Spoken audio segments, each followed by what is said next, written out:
समर्थस्य कस्य कै प्रियदर्शनम् आत्मवान् को जत्कृधो द्युतिमान् को नद्धुकः कस्य बिभ्याति देवस्य जातिरोधस्य प्रियदर्शनम् आत्मभुवान् जितक्रोधो द्युतिमान् को न सूयकः कस्य बिभ्याति देवस्य जातिरोषस्य संयुगे इदक्षाम्यहं श्रुतं परं कौतूहलं हि मे महर्षे त्वं समर्थोषि ज्ञातुमेवमिदं नरम् श्रुत्वा चैत्रको लोकज्ञो वाल्मीकि नारदो वचः श्रूयतामिति चरमस्य प्रहस्तो वाक्यमब्रवीत् बहवो दुर्लभाश्चैव ये त्वां कीर्तिता गुणाः मुने वक्ष्याम्यहं बुद्ध्वा तैर्युक्तं श्रूयतां नरः इक्ष्वाकुवंशप्रभवो रामो नाम जनैः श्रुतः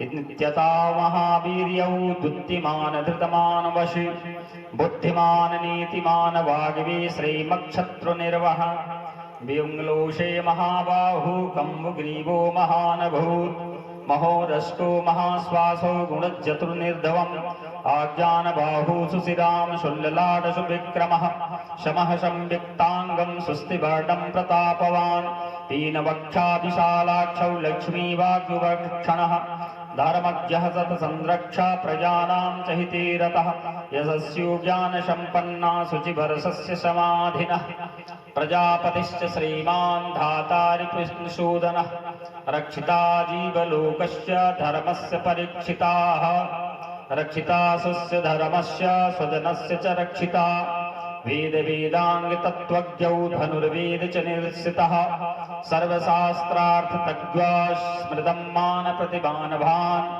सर्वलोकप्रियं साधुर्दीनात्मा विचक्षणा सर्वदा विगतः साध्विः समुद्रः इव सिन्धुभिः आर्यः सर्वसमाश्चैव सदैव प्रियदर्शनम् सदैव प्रियदर्शनम् श्रीरामचन्द्राय नमः श्रीवेदपुरुषाय नमः।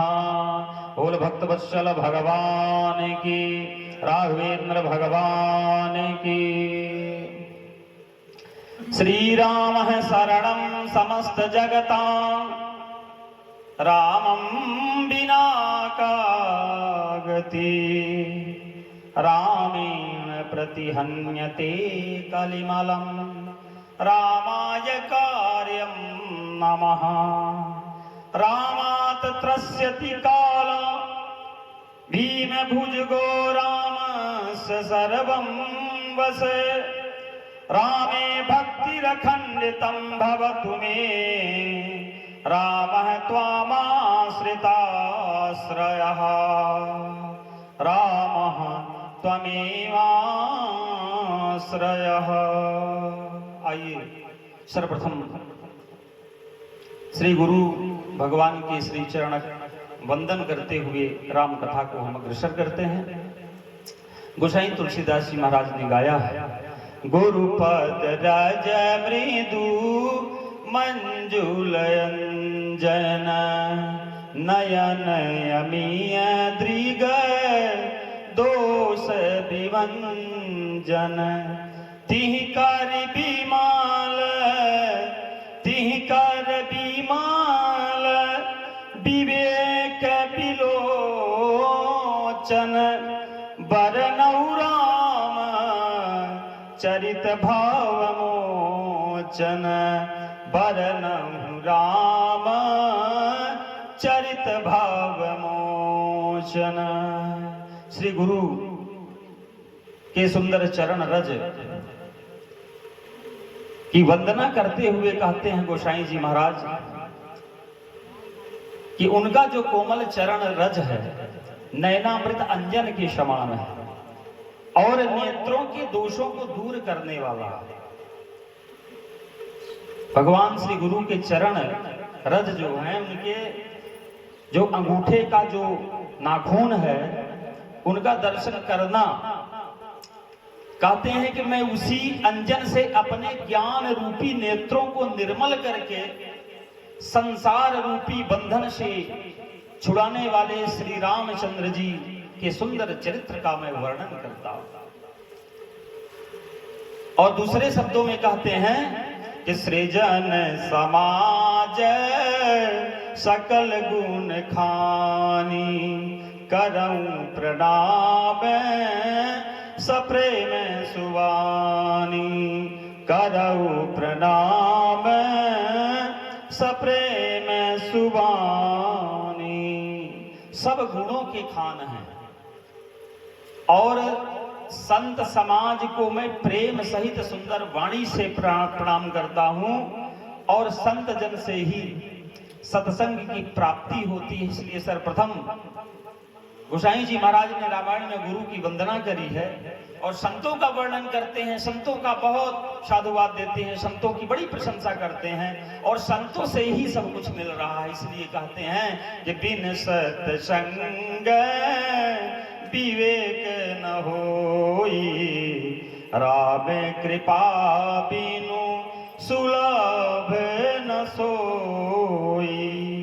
सभी जानते हैं सत्संग के बिना ज्ञान नहीं होता, सत्संग के बिना ज्ञान नहीं होता और सत्संग भगवान श्री राम जी की कृपा के बिना मिलना सहज नहीं है। इसलिए समस्त संत जन को मैं प्रणाम करता हूं। और साधु जन की महिमा बड़ी दिव्य है। रामायण गोसाई तुलसीदास जी महाराज कहते हैं, यदि साधु जन बुरा भी वेश धारण किया हो तो उनका सम्मान होता है कि नहीं। हमारे देश में कोई भी चला आए लाल पियल्ला पहन, कंठी लटका करके बढ़िया चंदन लगा ले, 2-3 बीता का चंदन, फिर क्या कहना, जैसे जामवंत और हनुमान जी का हुआ। गोसाई जी कहते हैं कि ये कुबेसु साधु सन मानू, जिमि जग जाम वंत हनुमानु, गगन चढ़ई रज पवन प्रसंगा, की चहि मिलई नीच जल संगा। भगवान कहते हैं कि वायु का संग पा करके धूल जो होता है आकाश पर चढ़ जाता है और वही नीचे की ओर जाने वाले जल के कीच में मिल जाता है। ऊपर जाता तो है, नीचे आया फिर वहीं पे मटिया मलीद हो गया।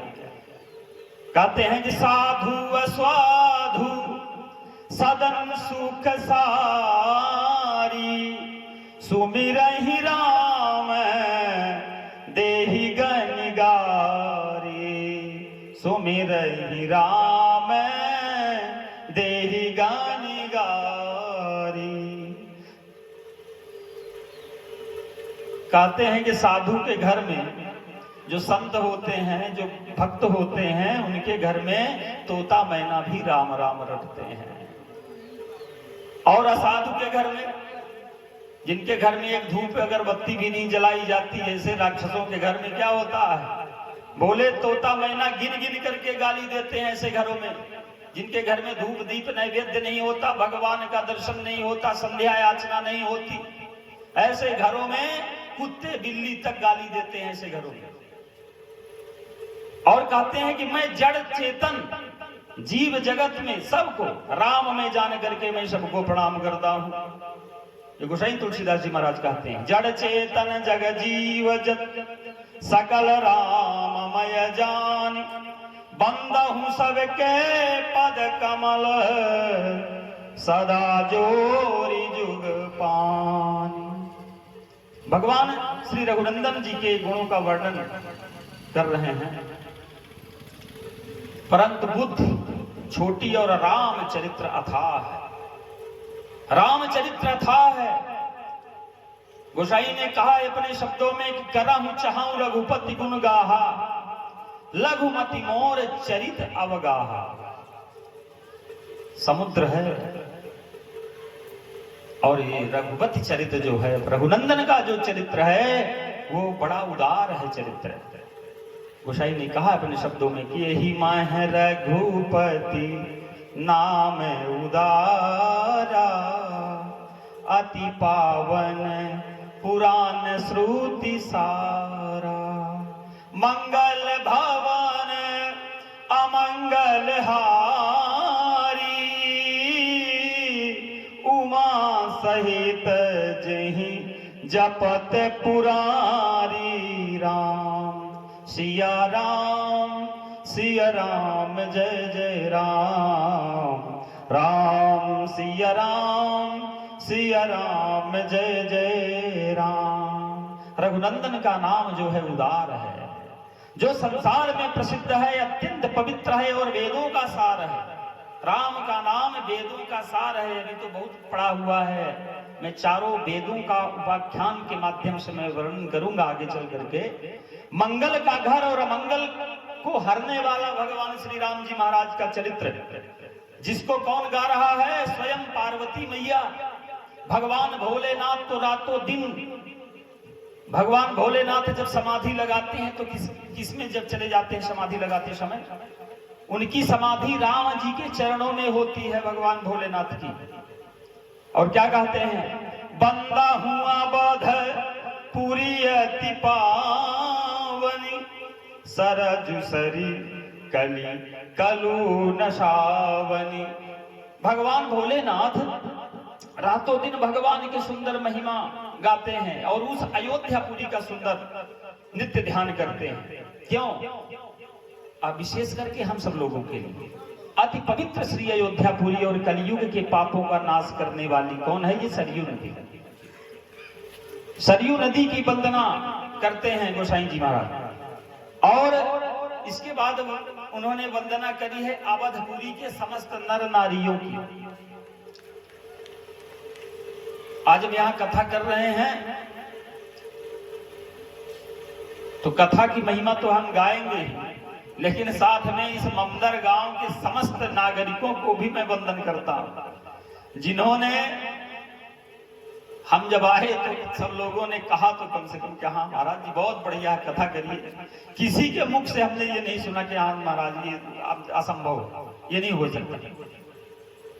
सब लोग बड़े प्रसन्नता के साथ ला करके सिंहासन रच दिया और बैठ गए। ये उदारता है आप सब लोगों की, धन्य है। और राम जी महाराज की असीम कृपा आप सब लोगों के ऊपर बरसे।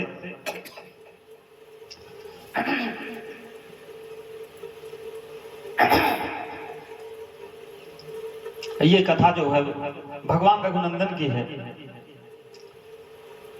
ये तो अखंड अनंत कोटि ब्रह्मांड नायक हैं भगवान, सर्वरेश्वर हैं, अखिल हे प्रतिलोक कल्याणिक, श्वेत वस्त्र रक्षणिक हैं भगवान। श्री कौशल्यानंद वर्धन हैं भगवान। भगवान के परम भक्त श्री हनुमान जी महाराज, जिनकी पावन भूमि में, जिनके सान्निधि में हम सब लोग यहाँ पर विराजमान हैं, उनके आगन पर। और हमारे कन्हैया जी बड़े उत्सुक हैं राम जी की कथा सुनने के लिए। भगवान श्री द्वारिकाधीश के पावन सन्निधि, पवित्र उनकी सन्निधि, अहद की कृपा और उनके साथ में आप सब लोग तो है ही हैं उदार। और आप सब लोगों के बीच में सभी ब्राह्मण गण, संत जन भी आ जाएं तो बड़ी अच्छी बात है। और हमारे मुख्य यजमान श्री जो पधारे हुए हैं यहाँ पर, इनसे भी हमने कल जब चर्चा करी, महाराज जी कथा श्रवण कर लीजिए। थोड़ा बहुत इन्होंने अटपटा इधर उधर लगा इन्हें, लेकिन हमने कहा महाराज आप सेवा करिए हनुमान जी की, हम सब मिलकर के आपकी सेवा करेंगे। आप जिस तरह हैं अपनी अवस्था में, तो चलिए। इनके मन में राम जी बस ही गए तुरंत। समस्त भक्तजन समुदाय सबकी अहेतु की कृपा है। ये जो वाल्मीकि महापुराण है, रामायण कथा आप सब श्रवण करने जा रहे हैं। ये जो रामायण है, ये महिमा गा रहे हैं, महिमा सुनिए। यह रामायण जो है वेदों का अवतार है, साधारण ग्रंथ नहीं है। रामायण वेदों का अवतार है। भगवान श्री राम साक्षात धर्म के विग्रह हैं।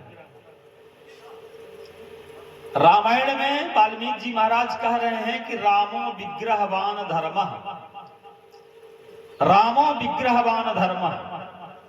लेकिन बड़ी अद्भुत बात है कि जिस रामायण महाकाव्य में भगवान श्री राम को धर्म विग्रह कहा, मतलब रामो विग्रहवान धर्म। और ये कौन कह रहा है रामो विग्रहवान धर्म? ये कह रहा है मारीच। ये मारीच कह रहा है कि रामो विग्रहवान धर्म। गोसाई जी कहते हैं कि बैरियु राम बड़ाई करही, शत्रु भगवान को कह रहा है कि रामो विग्रहवान धर्म। और इसी रामायण में रावण को भी कहा गया है क्या? धर्म का विग्रह। तो जब रावण का वध हो जाता है, जिस समय राम जी वध कर देते हैं, तो रावण के अंतिम संस्कार का जब समय आया तो श्री विभीषण जी ने कहा कि मैं इसका अंतिम संस्कार नहीं करूंगा। यह आतंकवादी है, इसने अपने जीवन में पाप के अलावा कुछ किए नहीं है, मैं इसका अंतिम संस्कार नहीं करूंगा।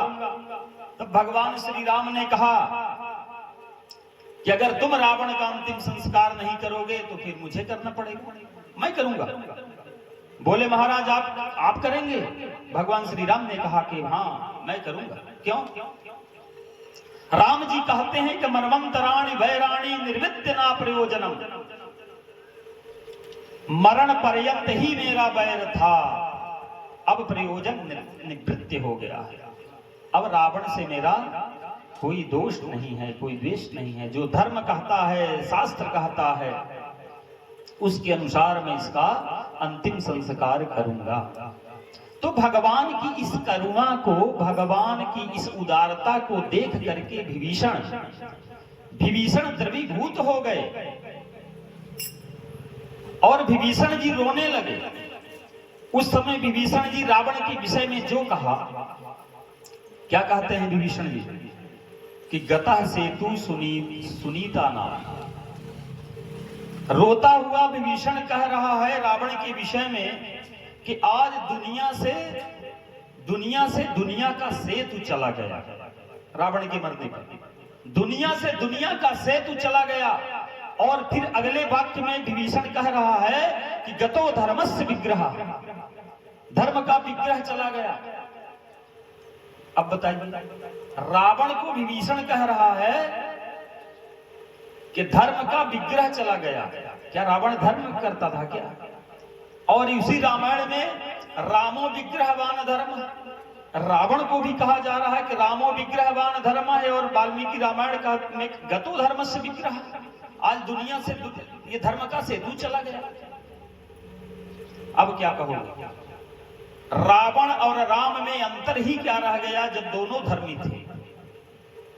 जब राम जी रामो विग्रहवान धर्म है, रावण को कहा जा रहा है गतो धर्म से विग्रह, तो फिर किस बात की लड़ाई? रावण और राम में अंतर क्या है? लड़ाई किस बात की है? समस्या क्या थी? किस बात की लड़ाई हुई भाई? जब दोनों ही और जब धर्म था तो हम अधर्मी किसको कहें? राम को कहें कि रावण को धर्मी कहें? जब दोनों को एक ही संज्ञा दी जा रही है। यही तो धर्म की बड़ी सूक्ष्मता है। धर्म की यही बड़ी सूक्ष्मता है। रावण भी धर्म का पालन करता है। और कभी कभी तो मैं कहता हूं, आज के उन कथा कथित उन नास्तिकों से रावण कहीं अच्छा था आज की स्थिति में। क्यों अच्छा था रावण? कि रावण एक ब्राह्मण कुल का है और रावण त्रिकाल संध्या करने वाला है। एक बार नहीं 3 बार संध्या करता है रावण। त्रिकाल संध्या वंदन करता था, गायत्री का जाप करता था, तिलक धारण करता था रावण, यज्ञोपवीत रावण धारण करता था। फिर भी रावण का धर्म क्या था? जब सब ब्राह्मण वाले गुण थे तो रावण का धर्म क्या था? तो बोले कि रावण स्वयं धर्म करता था, क्योंकि धर्म से ऊर्जा प्राप्त होती है। रावण स्वयं धर्म करता है। क्यों करता है? कि धर्म से ऊर्जा प्राप्त होती है और मन में शांति प्राप्त होती है। ये रावण भली भांति जानता है।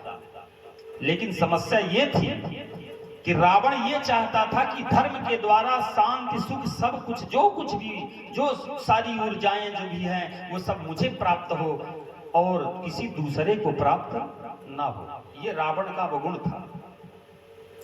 संसार का जितना धर्म समूह है सब मुझे प्राप्त हो, किसी दूसरे को ना प्राप्त हो। कोई व्यक्ति अगर धर्म के द्वारा शक्ति संपन्न हो करके और जप योग पूजा पाठ कर रहा है तो रावण उसको मार डालता था। क्यों? इसलिए कि अगर ये भी बढ़ जाएगा तो हमसे बलिष्ठ हो जाएगा। तो रावण किसी को करने नहीं देता था, बस यही अवगुण था रावण में, यही उसका मुख्य अधर्म था। स्वयं धर्म तो करता है पर दूसरा कोई धर्म करके श्रेष्ठ न बन जाए, ये ईर्ष्या भगवान कहते हैं कि ये अभिमान रावण का है और यही अभिमान के कारण रावण को मैं मार दिया। यानी तो रावण में कोई कमी नहीं थी। श्रीमद् वाल्मीकि रामायण में मात्र धर्म की यही चर्चा है। रही बात सीता हरण का, तो सीता हरण की जो समस्या है वो रावण ने उसको अपने हित के लिए नहीं ले गया था। बहुत से लोग कहते हैं कि रावण सीता को विवाह करने के लिए ले गया था अथवा काम के अनुसार ले गया था, मोह बस ले गया था। ये सब सारी बातें गलत है। रावण उस जगदम्बा का हरण इसलिए किया था कि हे जगदम्बा, तुम मेरे लंका में जब तक प्रवेश नहीं करोगी तब तक राम का आना संभव नहीं है। इसलिए जगदम्बा का हरण रावण ने किया। अरे भला बताइए, जिसके साथ विवाह करना हो, इसी रामायण में लिखा है, गोसाई जी ने लिखा है कि जिससे विवाह करना होगा, जिससे स्नेह हो जाएगा काम संबंध का, भला वो पैर क्यों छुएगा? तो रावण जब सीता का हरण किया तो वो चरण वंदन किया है सर्वप्रथम जगदम्बा का, और चरण वंदन करके और यहाँ से ले गया है लंका के लिए कि हे जगदम्बा, जब तक तुम नहीं पधारोगी तब तक राम का आना संभव नहीं है। इसलिए रावण ने सीता का हरण किया, बाकी कोई दूसरी बात ही नहीं थी। तो विभीषण जी महाराज जब रावण की नीतियों का देखिए जब विरोध करते हैं तो रावण को क्रोध आया। रावण ने कहा कि विद्यतो ज्ञातितो भयम, रामायण के माध्यम से धर्म क्या है, इसकी चर्चा वेदोक्त धर्म में बतलाया जा रहा है। वेदोक्त जो धर्म है वो मैं बता रहा हूं कि वेदो प्रणहितो धर्म, वेदो प्रणहितो धर्म मतलब धर्म जिज्ञासा प्राणानाम धर्म है श्रुति, धर्म जिज्ञासा प्राणानाम धर्म है श्रुति, धर्म की जिज्ञासा होने पर श्रुति ही प्रमाण है। और वही भगवती श्रुति चारों वेद रामायण के रूप में आज प्रकट है, जिसको हम गायन कर रहे हैं। ये चारों वेद है, रामायण नहीं है, चारों वेद है, चारों वेद के रूप में प्रकट है। कहते हैं वेदो प्रचेदसादासी साक्षात रामायणात्मनम, प्रचेता महर्षि के द्वारा, प्रचेता के पुत्र प्राचेतस के द्वारा, वाल्मीकि जी के द्वारा चारों वेद ही रामायण के रूप में अवतरित हैं। और ये कितनी अद्भुत बात है, कितनी अद्भुत बात है कि भगवान एक हैं। भगवान कितने हैं? एक हैं। भगवान एक हैं, इसमें किसी को आपत्ति विपत्ति नहीं है, भगवान एक है। वेद कहता है कि एक मेवा द्वितीयकम, एको हम द्वितीयकम। मात्र श्रुति कहती है कि भगवान एक है, यह निर्विवाद सिद्धांत है, भगवान एक है। किसी भी धर्म में, किसी भी मत में एक स्वर में सब स्वीकार करो या कि न करो, कुछ भी आप कहो, लेकिन भगवान एक है, इसमें कोई आपत्ति विपत्ति नहीं है। लेकिन वही एक भगवान, वही एक भगवान श्री अयोध्या में चार रूप में प्रकट हो रहे हैं। राम लक्ष्मण भरत और शत्रुघ्न एक भगवान चार रूपों में प्रकट हो रहे हैं। कृत्वा मान चतुर्विधम, ये महर्षि वाल्मीकि जी महाराज कहते हैं। एक भगवान चार रूपों में जब प्रकट हुए, कृतवान चतुर्विधम,